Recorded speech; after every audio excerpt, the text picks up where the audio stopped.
Korban itu fadilatnya apa? Ma'amila adamiyun min amalin. Tidak ada amal anak Adam, manusia, yang paling mulia hari ini, yauman nahri, hari ini tanggal 10 ini, min iraqatid dam, menumpahkan darah. Amal yang paling mulia menumpahkan darah. Makna menumpahkan darah, menumpahkan darah hewan kurban. Wa innaha la ta'ti yaumal qiyamah. Hewan kurban itu nanti akan datang pada hari kiamat. Dia datang. Kambing-kambing yang dipotong tadi akan datang pada hari kiamat.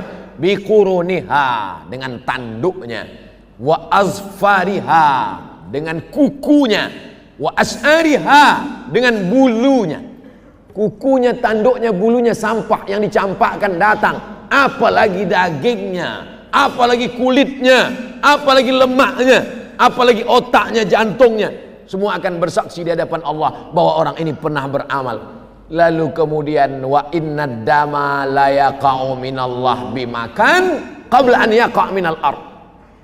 Dipotong, menetes darah dari ujung pisau, secepat kilat jatuh ke tanah. Ada yang lebih cepat. Wa inna dama la yaqa'u minallah bimakan qabla an yaqa' minal ard.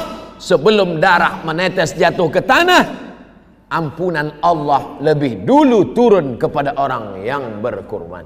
Bismillahirrahmanirrahim. Takbir Idul Adha ada yang mengatakan bermula subuh Zulhijjah, tapi yang sering diamalkan bermula maghrib dan berhenti asar. Allahu Akbar, Allahu Akbar, Allahu Akbar, la ilaha illallah, wallahu akbar, Allahu Akbar, walillahil hamd. Kapan? Bila dimulai? Dua pendapat. Pendapat yang pertama, asyuru' ila salah, ketika pagi berangkat dari rumah akan pergi ke tempat sembahyang. Pendapat yang kedua, tenggelam matahari petang kerana awal hari bukan jam 12 malam.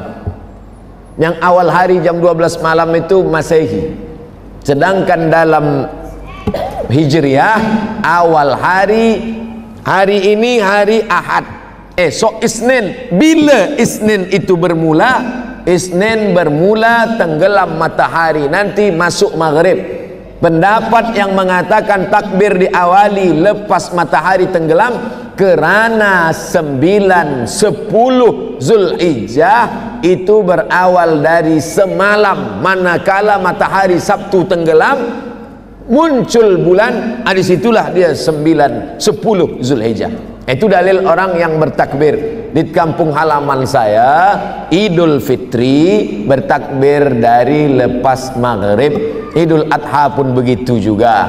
Tapi bila ada orang yang membuat takbir pagi akan berangkat, kita pakai yang diamalkan oleh majoriti mazhab Syafi'i adalah dari matahari tenggelam lepas maghrib itu dia. Apakah takbir itu hanya selepas solat saja? Tidak.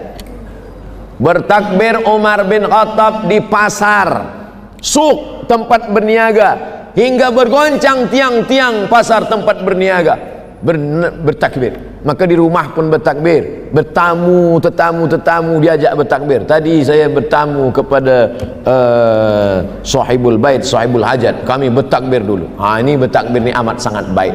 Wallahu a'lam bishawab. Bagaimana cara masbuk subuh? Adakah perlu disertakan dengan doa kunut atau tidak? Orang yang mazhab Syafi'i, masuk dia ke masjid, rakaat kedua, Sami Allahu liman hamidah, imam pun baca Allahumma hadina fiman hadait, wa afina fiman afait, wa tawallana fiman tawallait. Selesai, salam, assalamualaikum warahmatullah. Si masbuk tegak berdiri. Apakah si masbuk tadi baca kunut atau tidak?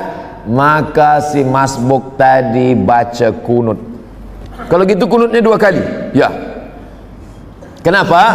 Karena manakala dia ikut imam rakaat 2, makmum rakaat 1. Manakala imam salam, dia tegak, itu rakaat 2. Kenapa saat dia tadi ikut imam dia berkunut? Hadis, ju'ilal imamu liyu'tamma bihi, imam diangkat untuk diikuti. Sebenarnya dia tadi itu rakaat pertama, imam rakaat 2. Kenapa dia ikut berkunut bersama imam? Kerana posisi dia sebagai makmum. Selepas imam salam dia tegak, itu rakaat kedua bagi dia, maka dia tetap berkunut. Oh, saya busy lah, pusing kepala mendengarnya. Jangan masbuk. Tapi bila masbuk, saya ulang sekali lagi. Masbuk subuh, rakaat kedua bagi imam, rakaat 1 bagi makmum. Imam salam, makmum tegak, maka rakaat kedua bagi si masbuk, itulah dia yang rakaat yang sedang dia tegak, maka dia tetap berkunut. Wallahu a'lam bishawab. Assalamualaikum warahmatullahi wabarakatuh. Ustaz. Waalaikumsalam warahmatullahi wabarakatuh. Saya pernah solat taubat semasa umrah. Kenapa solat taubat masa umrah saja? Solat taubat. Ma min muslimin yuznibu dzamban, bila ada orang yang buat silap salah dan dosa, thumma yatatahhar, setelah itu dia bersuci, paling elok mandi taubat, thumma yusalli rak'ataini, kemudian dia solat sunat 2 rakaat, illa ghafarallahu lah, Allah ampunkan dosanya. Setelah membacakan hadis ini, Nabi pun membacakan ayat, walladzina idza fa'alu fahishatan aw zalamu anfusahum dzakarullah fastaghfaru lidzunubihim. Orang-orang yang silap salah kemudian dia bertaubat dan minta ampun kepada Allah, maka Allah mengampunkan dosanya. At-taibu minadz dzambi kama la dzambalah. Orang yang taubat dari dosa seakan-akan seolah-olah tidak berdosa.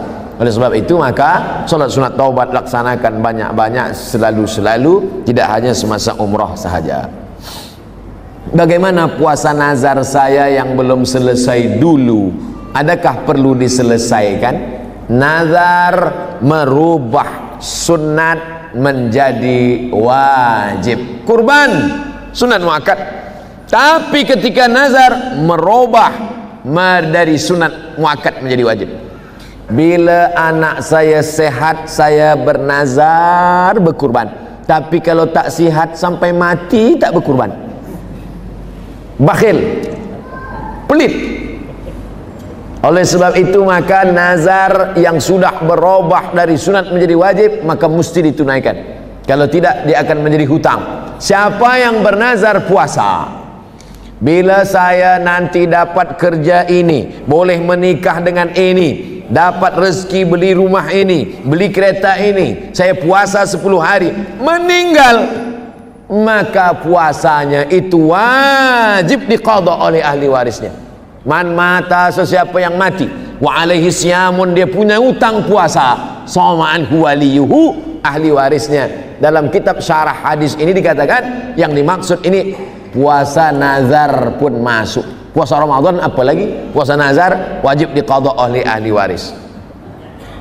Dalam kitab Majmu' Syarah Muhazzab Imam Nawawi, kata Imam Al-Baghawi, dikutip, diambil nukil pendapat Imam Syafi'i, kalau ada orang bernazar, saya bernazar iktikaf 10 malam, selepas dia bercakap mati dia, istrinya atau ahli warisnya tahu, maka 1 malam iktikafnya itu wajib dibayarkan 1 mud beras, 1 mud makanan, qut, makanan. Bila dia orang Makkah, gandum, zabib, qamh, tamar, wajib dibayarkan 1 mud. 1 mud itu 7 ons, 750 gram, wajib dibayarkan. Kalau tidak, maka menjadi hutang. Ini dalil tentang wajib membayarkan nazar walaupun sudah mati, meninggal dunia. Apalagi hidup, itu maksud saya. Sedang mati aja wajib dibayar, apalagi hidup.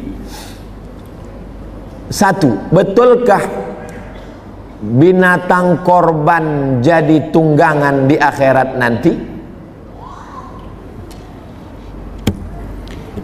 Nanti bila kita berkurban, maka binatang ini nanti akan menjadi tunggangan kita di akhirat.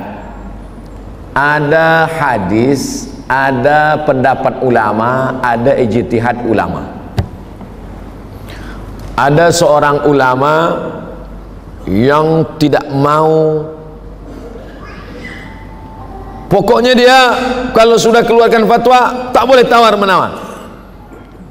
Berkurban mesti 7 orang dalam 1 ekor lembu. Bagaimana kalau ditambah dengan kambing? Oh, tak boleh, karena nanti dia akan tunggangan dia lembu. Kita sekarang berhadapan dengan orang yang rasional. Saya tak nak 1 lembu dengan awak lah. Dia berpikir. Ini memahami targhib wa tarhib, motivasi. Targhib bagi motivasi, tarhib membuat takut. Jadi cerita tentang hewan kurban menjadi tunggangan itu ada dalam kitab, tapi memahaminya secara akli itu boleh membuat orang nanti menjadi ikhtilaf. Karena ini maknanya motivasi, membagi kita semangat supaya seperti dalam perjalanan di dunia saja kita tak nak berjalan kaki, apalagi nanti di akhirat. Adapun yang kita alami nanti di akhirat itu, mala a'yunun ra'at, tak pernah ditengok mata, wala udhunun sami'at, tak pernah didengar telinga, wala khatara ala qalbi bashar, tak pernah terlintas di hati manusia. 2. Korban itu fadilatnya apa? Ma'amila adamiyun min amalin, tidak ada amal anak Adam, manusia, yang paling mulia hari ini, yauman nahri, hari ini tanggal 10 ini, min iraqatid dam, menumpahkan darah. Amal yang paling mulia menumpahkan darah. Makna menumpahkan darah, menumpahkan darah hewan kurban. Wa innaha la ta'ti yaumal qiyamah, hewan kurban itu nanti akan datang pada hari kiamat. Dia datang, kambing-kambing yang dipotong tadi akan datang pada hari kiamat. Biquruniha, dengan tanduknya, wa azfariha, dengan kukunya, wa as'ariha, dengan bulunya. Kukunya, tanduknya, bulunya, sampah yang dicampakkan datang, apalagi dagingnya, apalagi kulitnya, apalagi lemaknya, apalagi otaknya, jantungnya, semua akan bersaksi di hadapan Allah bahwa orang ini pernah beramal. Lalu kemudian wa inna dama la yaqa'u minallah bimakan qabla an yaqa' minal ard, dipotong, menetes darah dari ujung pisau secepat kilat jatuh ke tanah. Ada yang lebih cepat, wa inna dama la yaqa'u minallah bimakan qabla an yaqa' minal ard, sebelum darah menetes jatuh ke tanah, ampunan Allah lebih dulu turun kepada orang yang berkurban. Fatibu biha nafsan, sucikanlah diri kamu dengan berkurban, mensucikan diri dengan haji dan umrah, mensucikan diri dengan salat. Tapi ada satu lagi, mensucikan diri dengan berkurban. La yanalallahu duhumuha, Allah tidak mau dagingnya, wala dima'uha, Allah tak mau darahnya, walakin yanaluhu taqwa minkum, yang sampai kepada Allah itu adalah ketakwaan dari orang-orang yang berkurban. Apa fadilah akikah? Kullu mauludin rahinatun biaqiqatihi, setiap anak tergadai, anak-anak kita tergadai dengan akikahnya. Kalau cincin tergadai, tebus. Kalau kereta tergadai, tebus. Bagaimana menebus anak yang tergadai? Tulbahu anhu yauma sabi'ihi, sembelihkan kambing hari yang ke-7. Yuhlaku, cukurkan rambutnya. Wa yusamma, kasih nama yang elok, yang baik. Laki-laki 2 ekor kambing, perempuan 1 ekor, mazhab Syafi'i. Mazhab yang lain kita ikut afdal mazhab Syafi'i. Lalu kemudian setelah itu bagaimana harinya? Afdal 7. 7 tak boleh, 14. Hari ke-14 pun tak boleh, 21. 21 pun tak juga tak boleh, busy, sibuk, tak ada macam-macam. Tak usah tengok tarikh lagi, sebulan, 2 bulan, setahun, 2 tahun. Saya dah 50 tahun ustaz. Dulu masa kecil belum ada akikah, sekarang buat akikah. Oh, sekarang tak usah dulu sebab banyak kambing. Tunggu agak sebulan 2 bulan, beli kambing, akikah. Umur 50 tahun. Tapi potong kambing saja, jangan nak minta ayun. Dulu orang akikah di ayun, umur 50 di ayun, patah tiang ayun. Minta nasihat bagi orang yang selalu meninggalkan mengambil ringan tentang salat. Man taraka salata muta'ammidan, siapa yang meninggalkan salat secara sengaja, faqad kafara jihara, maka kafirlah dia secara nyata. Dua, la kafarata laha illa dzalik, salat tak boleh ditebus dengan haji, salat tak boleh ditebus dengan zikir. La kafarata laha, tak ada yang dapat membayar salat kecuali salat itu sendiri. Mazhab 4 sepakat, Hanafi, Maliki, Syafi'i, Hambali, salat yang lama-lama dulu wajib diqadha, wajib diganti. Lepas salat zuhur, qadha zuhur. Usolli fardhu zuhri 4 raka'atin qadha'an. Oh, Ustaz Somad tadi qadha lah. Itu jamak qasar sebab nak musafir. 3, bahwa orang yang meninggalkan salat menghancurkan agama. Nanti bila tuan-puan sampai ke Raudhah, tempat mihrab Nabi sujud, tengok di tiang sebelah kiri ada tulisan as-salatu imaduddin, salat tiang agama. Kenapa masjid megah, mewah, cantik kita boleh ada di dalam? Kerana ada tiang yang kuat. Kalau ma'uzubillah tiang ni iman, tiang adalah salat, maka hancur salat sebab tiangnya lapuk. Maka Abu Bakar Siddiq ketika dia naik menjadi khalifah, apa khutbah dia? Qumu ila salatikum yarhamkumullah, tegakkan salat, rahmat Allah turun. Nabi sebelum meninggal apa pesan dia? As-salah, as-salah. Sejalan antara pesan Nabi dengan pesan Sayyidina Abu Bakar Siddiq, salat, salat. Jangan terima menantu yang tak sembahyang.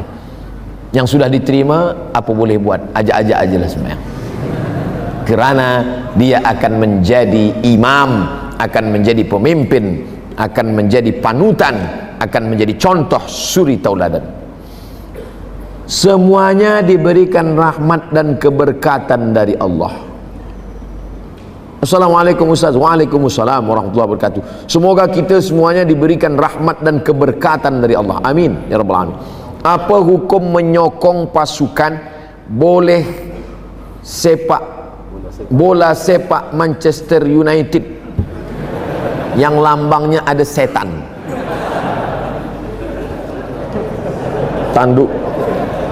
Tanduk setan. Apakah setan itu bertanduk?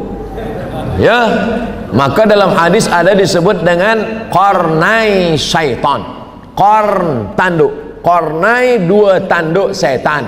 Bila waktu dua tanduk setan, maka kita tak boleh salat, haram salat waktu dua tanduk setan. Bila itu? Ini bumi. Manakala matahari naik, maka itu disebut dengan dua tanduk setan.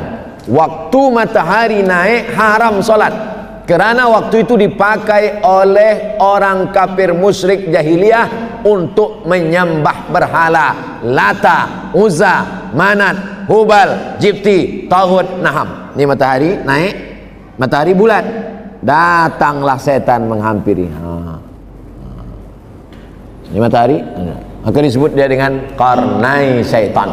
Kalau menyamai waktunya saja haram, menyerupai waktunya saja haram, apalagi memakai gambarnya, memakai simbolnya. Man tashabbaha biqaumin, siapa yang menyerupai suatu kaum, fahuwa minhum, maka dia bagian dari kaum itu. Yang paling menyakitkan adalah wa husyira ma'ahum yaumal qiyamah, dia akan dibangkitkan nanti pada hari kiamat. Na'udzubillah. Dulu ada baju Liverpool yang ada lambang minuman arak. Kita minum teh aja lah. Susah. Nabi melarang menggunakan al-hantami, menggunakan dubah. Kenapa dilarang menggunakan itu? Kerana ini adalah tempat khamar pada zaman jahiliyah. Diambil labu, Orang Brunei sebut labu juga. Labu, buah labu isinya dikeruk, kemudian dijemur di panas matahari, kemudian setelah kering dituang khamar ke dalam. Itu yang dipakai drunken master, yang bentuk labu. Haram mengisi itu dengan air, tak boleh. Kenapa? Karena menyerupai. Karena bila saya pakailah labu itu, letakkan di bilik tamu datang ke rumah, dia tengok, oh Ustaz Somad ceramah, patutlah dia berapi-api, rupa dia minum khamar juga. Tasyabuh, menyerupai. Apalagi ini ada yang lambang. Oleh sebab itu berhati-hati dengan lambang. Saya pergi ke Port Said, pelabuhan di Mesir, murah membeli barang-barang sebab tak ada cukai. Saya belilah topi satu. Wow, kemana-mana saya pakai. Orang heran. Oh, cantik ya, cantik. Pergi saya ke masjid di Mahallah Kubra di Mesir. Sampai di situ dipanggil. Ada seorang solat syekh di masjid, dia panggil. Indonesia, tahan. Saya pun datang. Dia nak tengok, cantik topi awak, kep awak cantik ya. Saya tengok, cantik. Dia kuyak. Saya pun tengah, kenapa awak kuyak punya saya? Haram, kata dia. Sebab di sini ada simbol-simbol yang merusakkan keimanan. Sampai mati saya ingat. Sebab saya sayang betul dengan topi. Insyaallah. Begitulah mereka amar ma'ruf nahi mungkar. Tapi saya tak beranilah buat macam tu. Tak berani. Ada anak muda sini, aku ya, dia minta ganti. Tapi saya pernah mengalami begitu amar ma'ruf nahi mungkar.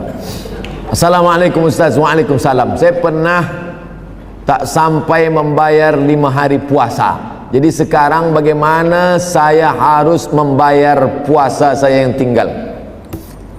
Siapa yang puasa 6 hari di bulan Syawal, puasa qadha dia, nawaitu sauma ghadin qadhaan, aku puasa esok hari mengqadha, mengganti yang hilang dulu.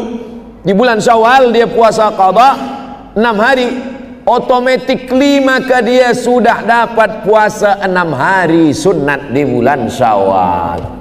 Begitu kata Imam Abu Zakaria Al-Ansari, dan dinukil oleh Syekh Atiyah Saqar dalam kitab Fatawa Al-Azhar. Nanti hari Isnin esok tak boleh puasa. Isnin tak boleh, Selasa, Rabu tak boleh, Khamis puasa. Niatnya qadha. Nawaitu shauma ghadin qadhaan. Aku niat esok puasa qadha hari Khamis. Maka automatically dia dapat 2. Qadha dia cash dia bayar, dan dapat pahala puasa Isnin. Oleh sebab itu hari Khamis, Isnin, Khamis, Isnin, Khamis, Isnin, dah habis 5 hari. Apa susah-susah? Elok kita puasa Khamis nanti untuk menghilangkan kolesterol kambing-kambing yang 3 hari. Apa hukum anak, maaf cakap, luar nikah dikategorikan anak yatimkah dia? Siapa yatim itu? Hadis riwayat Imam Abu Daud. Man mata abuhu walam yablughul hulum. Itu definisi yatim. Itu makna yatim. Siapa yatim itu? Mata abuhu, mati, meninggal dunia, wafat ayahnya, walam yablughul hulum, dan dia belum akil baligh. Mata, meninggal, bukan hilang atau tak ada ayahnya, maka dia bukan yatim. Walam yablughul hulum, dan walam yablughul hulum, belum akil baligh. Itu definisi ulama. Dari mana mereka buat ini? Dari hadis Sunan Abi Daud, la yutma ba'dal ihtilam, tidak yatim lagi selepas ihtilam. Ihtilam, maaf cakap, mimpi akil balik. Pendapat kedua, pendapat Ibnu Abbas. Anak yatim meninggal ayahnya, selepas akil balik tetap yatim walaupun tumbuh janggutnya. Selama dia susah, dia tetap yatim. Tapi pendapat kedua ni tak saya pakai, sebab boleh dipesongkan oleh orang. Nanti banyak orang berjanggut datang, awak nak minta apa? Saya ni yatim juga lagi. Oleh sebab itu maka kita pilih pendapat pertama. Adapun yang ini maka tidak. Bila nak bagi bantuan bukan sebab dia yatim, tapi sebab dia fakir atau miskin. Apa beza fakir dengan miskin? Tak ada income, tak ada pemasukan, tak ada duit sama sekali. Fakir. Miskin ada tapi tak cukup keperluan. Miskin. Bila standar keperluan, berapa keperluan? $100, 500. Standar kita urf di negeri, suatu negeri, keperluan makan, pakaian kurang daripada standar itu, maka orang itu miskin. Makanya dalam surat Al-Kahfi orang punya kapal disebut miskin. Ammas safinatu fakanat limasakin ya'maluna fil bahri. Adapun kapal-kapal itu punya orang miskin yang bekerja di laut. Macam mana orang miskin boleh punya kapal? Sebab keperluan dia tak cukup dengan amal perbuatan kerja dia. Wallahu a'lam.